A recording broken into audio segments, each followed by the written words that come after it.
We've covered the False Swipe gaming mascot Aegislash, one of the best, most controversial Pokemon in history, but it has a pre-evolution which shares the same amazing typing and thus potential for competitive success in its own right. No, not Honedge, not yet anyway, but Doublade, as the patrons have requested. As per its name, Doublade answers the question, what if a Pokemon wasn't just one sword, but two swords, with an extra sprinkling of, and what if the swords were possessed and ghostly? On top of that, indeed it is the only ghost Pokemon to have two bodies, and it is a double blade at that, an inspired design. Today we're gonna see if Doublade could slice and dice its way through the competitive scene as its much lauded evolution did. And thus, we ask, how good was Doublade actually?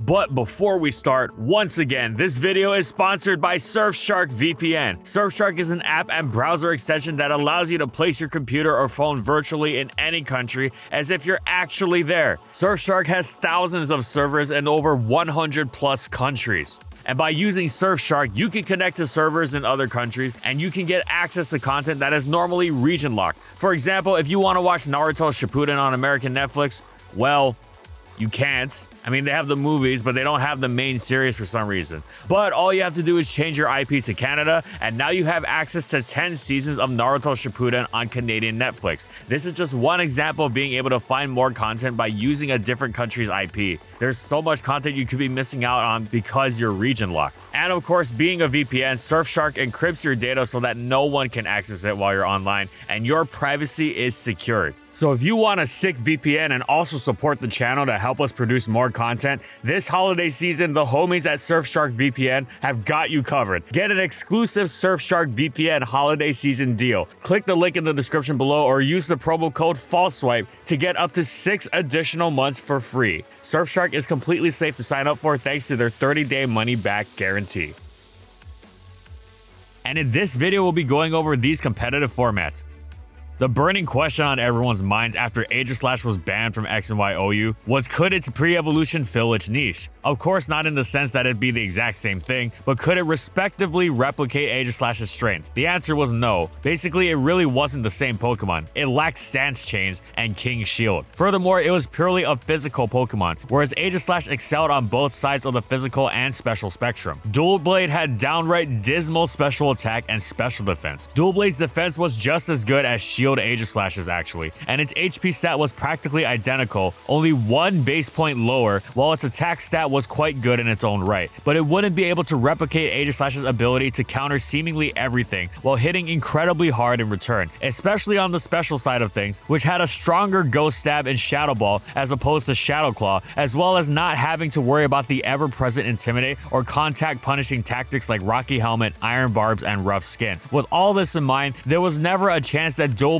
would replicate Aegislash in the truest sense. Doublade did have a small OU niche though. Post Aegislash, Mega Medicham, Heracross, and Gardevoir exploded in usage, no longer held back by the major flaw of being stifled by the most broken Pokemon around. Mega Heracross had been used before, but had the problem of having to run Earthquake, which was otherwise a complete waste, a problem that also plagued Mega Pinsir and its desire to run the vastly superior close combat. Stall teams were the most affected by this explosion of enormous Mega power, and thus some chose to employ Doublade's talents. It didn't just pack the typing to ward off these threats, but utterly insane physical bulk thanks to Eviolite. With maximum special defense investment and Eviolite, it could even somewhat compensate for its poor natural special bulk to leverage its typing against Gardevoir. Being 4-hit KO'd by Hyper Voice wasn't great, but seeing how badly Gardevoir ravaged these teams, it was better than nothing, especially if Doublade's Hyper Voice absorbing teammate Chansey could draw a Psyshock, Focus Blast, or Taunt for Doublade to switch in on. Doublade's niche was incredibly specific, and it was thus quite rare. Eviolite meant it didn't have the passive healing of leftovers, and it didn't have a recovery move either, so it relied on the heavily exploitable rest. Huge wishes passed to it from Alomomola health, but it was still part of an incredibly passive, slow-paced strategy. Additionally, Stall was a rather specific playstyle to begin with in such a fast, high-powered metagame. Nevertheless, Doublade's niche was legitimate, and continued into Oras to take on the likes of Mega Altaria, Metagross, and Diancie, though its niche shrunk as the other stifler of Mega Medicham, Mega Sableye, slowly took over the metagame. But then Mega Sableye was banned and Doublade quote-unquote returned, though that's putting it a bit generously given how niche it still was.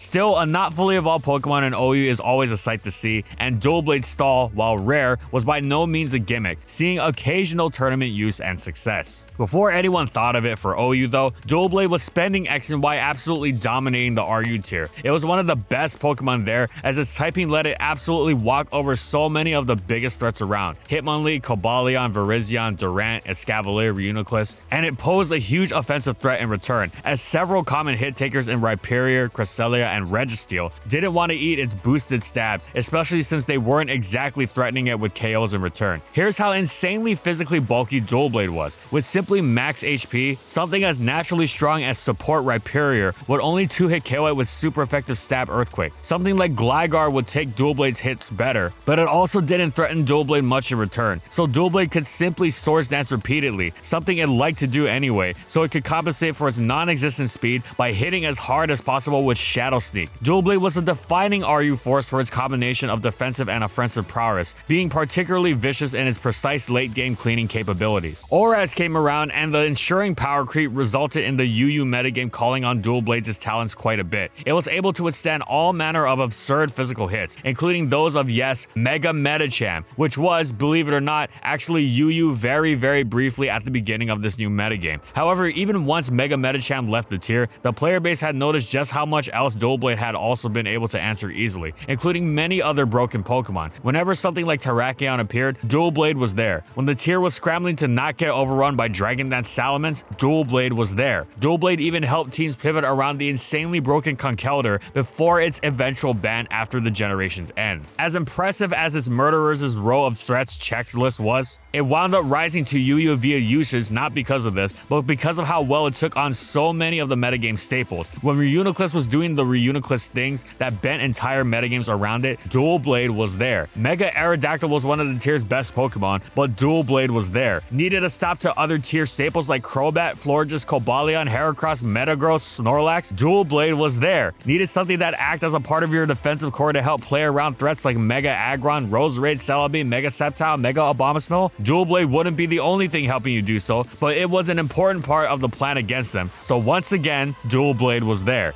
And it wasn't just there as a defensive blob. Even in this bulkier metagame compared to RU, Swords Dance Doublade was a serious threat late game, precisely because it was so good at taking the many physical hits populating the metagame, and it was strong enough for its boosted stabs to leave a mark. Even checks like Hydreigon weren't exactly eager to switch in with Stealth Rock and got smacked with a powerful Iron Head, or even worse, Gyro Ball. And thanks to Shadow Sneak, Doublade didn't need to fully KO Pokemon with its previous attack, just get them low enough. Doublade finished the 6th generation as an excellent, popular, successful UU Pokemon, capping off an incredibly successful debut, which saw it feature on OU stall and dominate early RU before settling into its defined place in the UU metagame.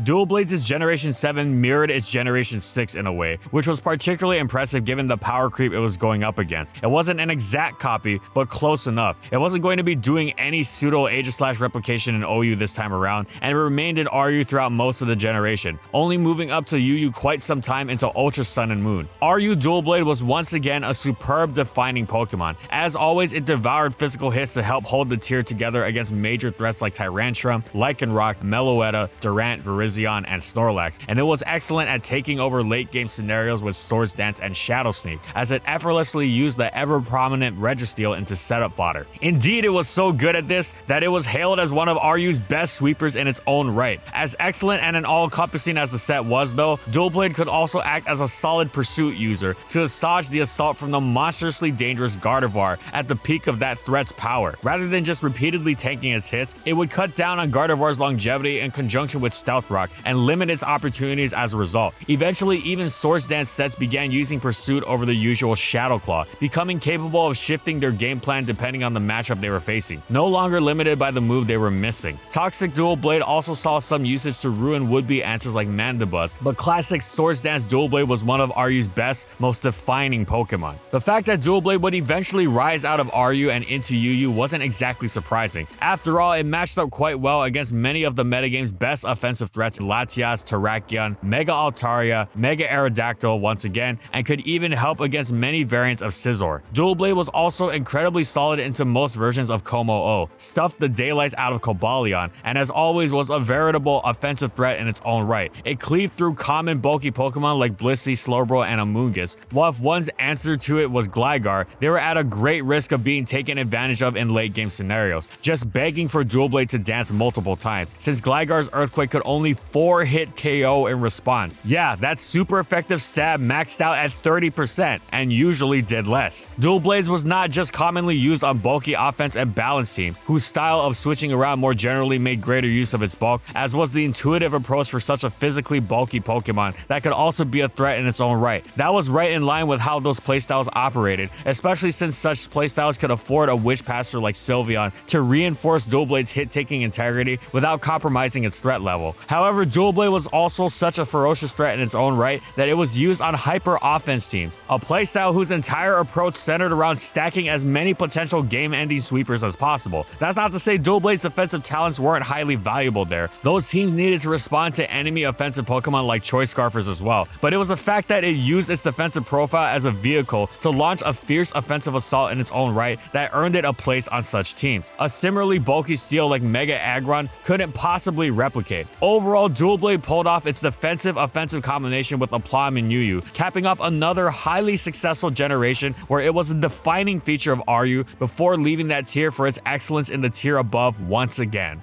Fortunately, Doublade did not receive the Aegislash treatment of getting its stats nerfed in Generation 8, and thus it returned to UU without a hitch. In fact, with the newly limited dex, it was better than ever before. It was one of the tier's most elite Pokemon, its classic blend of defense and offense coming together perfectly. Now, it hit even harder thanks to the addition of close combat to its move pool. It very quickly took complete control of the metagame, then was reduced to quote-unquote only being very good with the surge of Umbreon Milotic balances that matched up quite well against it. Then Pokemon Home released, and with the addition of Cobalion, Doublade verged on its previous excellence once again. It loved partnering with Sylveon, whose wishes compensated for Doublade's lack of healing, while the two also had superb type synergy together, with Sylveon being able to take on the special threats that chased Doublade out like Noivern. However, with the release of the Isle of Armor, Doublade was knocked down a couple pegs. It was still a decent Pokemon, but with the tier's newfound focus on Pokemon, it matched up very poorly against, like Incineroar, Galarian, Slowbro, and Zarude. It remained UU, however, and continued that way throughout the beginning of the Crown Tundra's release, though it was clear that wouldn't last, although hilariously at this time it actually shared the tier with Aegislash for a brief moment. However, this was the final straw,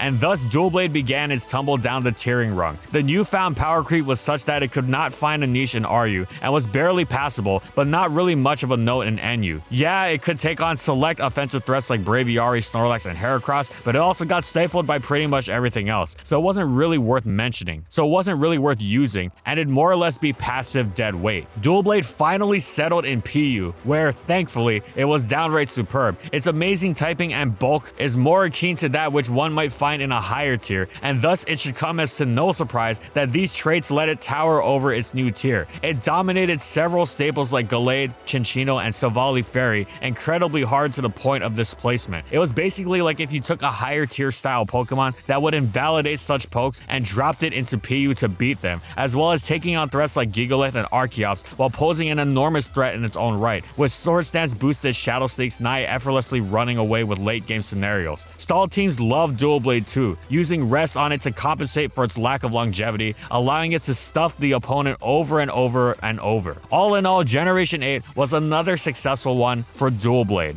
And that's it. So how good was Doublade actually? Well, it's not just a mini Aegislash, replicating the successes of its evolution to smaller effect. No, it's a different Pokemon entirely, one that focuses fully on the physical side of things, with monstrous defense eclipsing even Aegislashes thanks to Eviolite, as well as superb Swords Dance sets. It did see some brief OU usage in Gen 6, as stall teams struggled to withstand the might of Mega Medicham, but by and large, Doublade has excelled in the lower tiers. In both Gen 6 and 7, it started out as as a defining RU Pokemon before rising to UU because of how great it was in that tier. In Generation 8, it was outright dominant in UU at the start, then Power Creep came and, after briefly sharing the tier with Aegislash itself, finally knocked Doublade past RU all the way down to PU, but there it was tremendous once again. So all in all, Doublade has had an excellent competitive career in its own right. Thanks for watching, everyone, and thank you so much to the patrons for continued support of our videos and voting for this Pokemon for this month's Patron Pick.